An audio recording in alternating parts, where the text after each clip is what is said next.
Donald Trump is not known to really care about anyone else not named Donald Trump, but it still shocks me the level of depravity and his lack of empathy that he is willing to throw everyone under the bus, including his own daughter, which is what he just did with the much anticipated amongst MAGA release of the Epstein files, in which he made sure that he was all clear, but not a member of his family. It is absolutely wild. We are going to get into it all, but before we do, if I could quickly ask you to leave a like on this video, and if you haven't already and you enjoy our channel, to hit that subscribe button. It goes a long way, and it really does mean a lot to me. Now, before we can see how Donald Trump, this is so funny, I promise you, threw his own daughter under the bus, I think we need a little context on both the release of these files, the release, and MAGA's outrage as well. Donald Trump, and take it with a grain of salt, has promised full transparency when it comes to most of the big conspiracy theories of the past 60 years, something he campaigned on in the lead up to the election.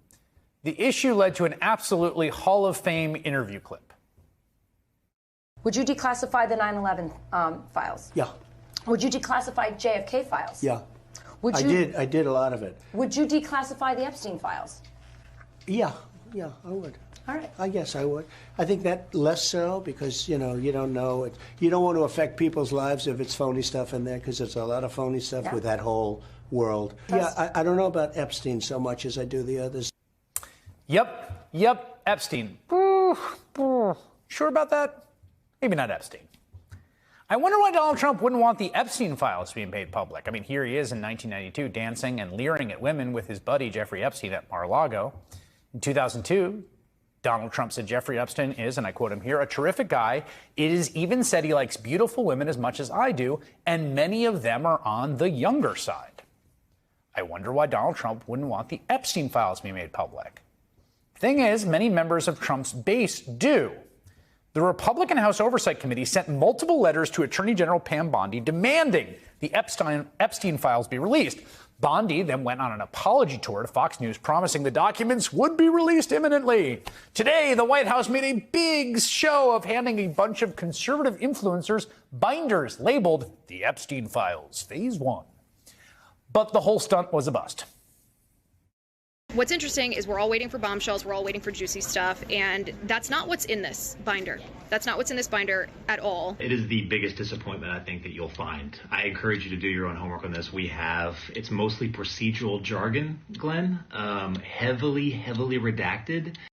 Congresswoman Anna Paulina Luna, the Florida Republican leading this charge, said of the binders, all caps, "This is not what we or the American people asked for, and a complete disappointment." So this is the big anticipated moment from MAGA. We're getting the Epstein files. Things are getting declassified. It didn't happen on night one with other documents that Donald Trump declassified. They had to take a little bit of time and get his name off of everything, of course, and that's what they did, because MAGA needs those files, but not the photographic evidence, the video evidence, Donald Trump saying Epstein's a great guy, saying it about Ghislaine Maxwell, Epstein saying that Trump is his best friend. They don't look at any of that. They need these files, right? That's what they need. Then it'll all be clear. Well, you just got a little bit of clarity, MAGA, because while most everything that was released, actually everything that was released was public information, Donald Trump doubled down in throwing his daughter, Ivanka Trump, under the bus. Because take a look at this. Having your name redacted but not your daughter or ex-wife's names is nasty work. Page 54 in the PDF, page 59 in the full document, and what we see on this log, if you look in the bottom right there, is Ivana Trump and Ivanka Trump's name in the much anticipated Epstein files. Oh my gosh.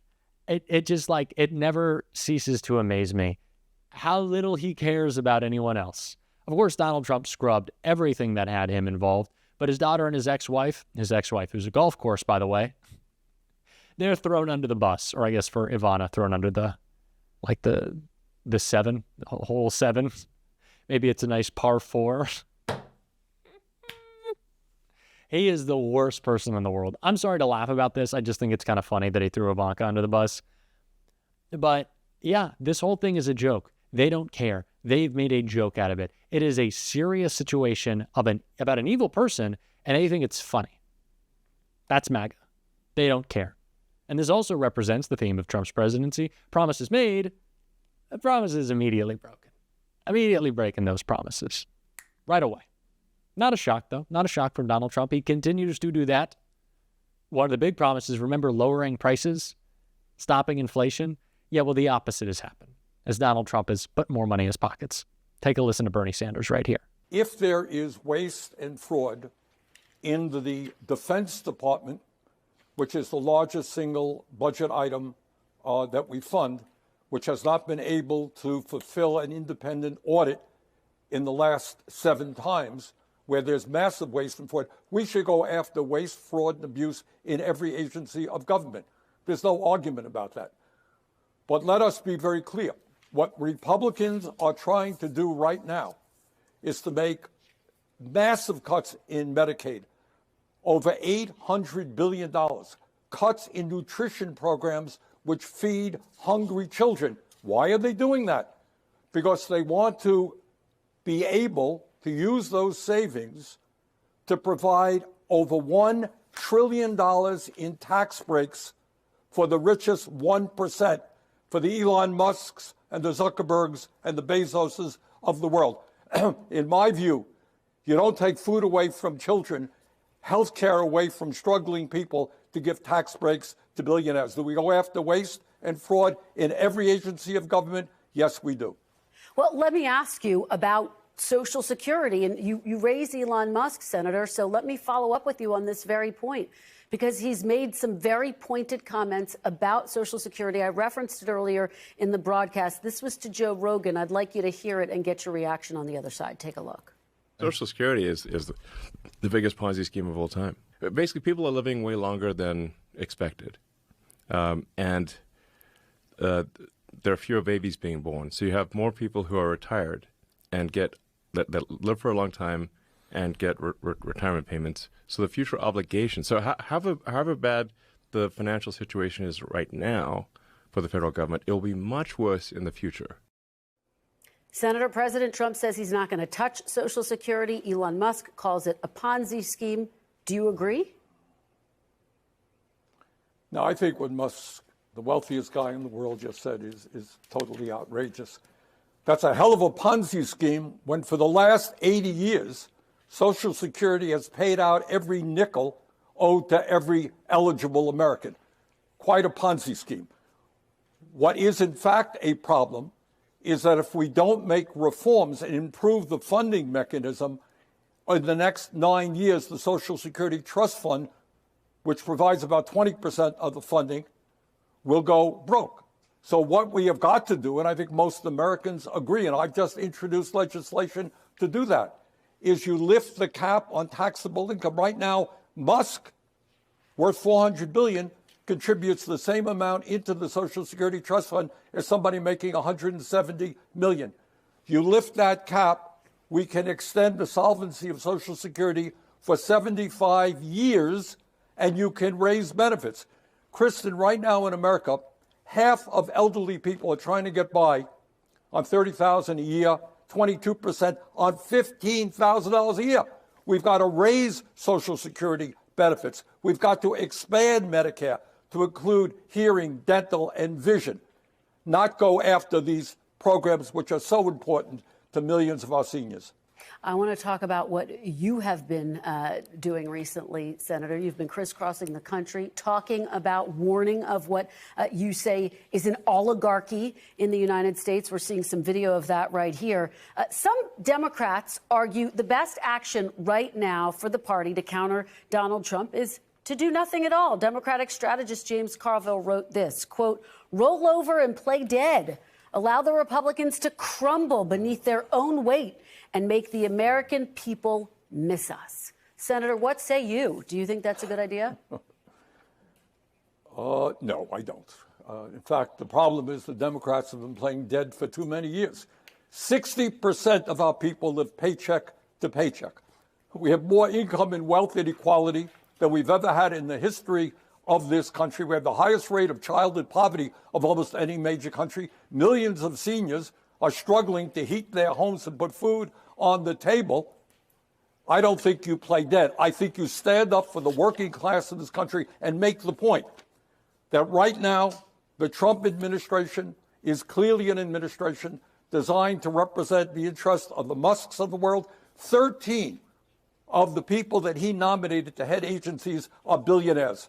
You know, Kristen, when Abraham Lincoln was in Gettysburg, looking out on the field where so many had died to defend freedom, he talked about a vision of America where we have a government of the people, by the people, and for the people.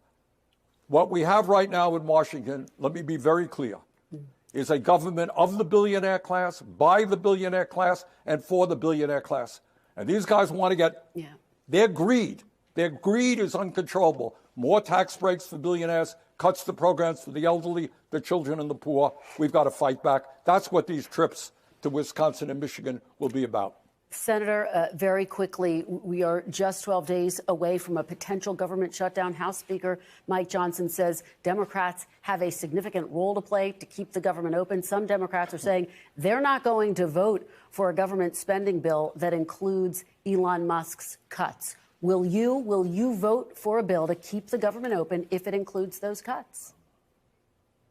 Well, we don't have a bill right now, but I will tell you this. Last I heard, the Republicans control the White House, the House, and the Senate. And I hope they present us with a budget that works for working people, not just for the billionaires. Not only is Trump making it more expensive for you to live, he's taking away the programs to help you live so Elon can get a bigger tax cut. What a great guy. That's what this is all about.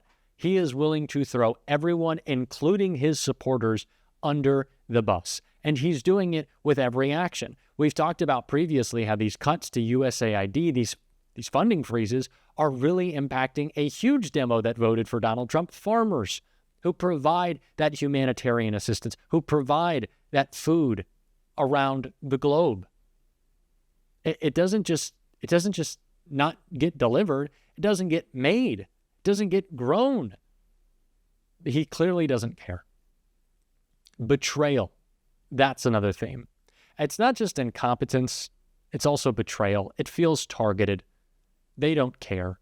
He is having a presidency opposite to that of his campaign. It was this fake MAGA populism. We're going to lower costs. They haven't even put the no tax on tips in the budget bill. Like, there's nothing that was promised that is actually happening. You got Gulf of America, I guess, but that's not going to make the eggs cheaper. Hopefully MAGA's learned their lesson. I really hope so.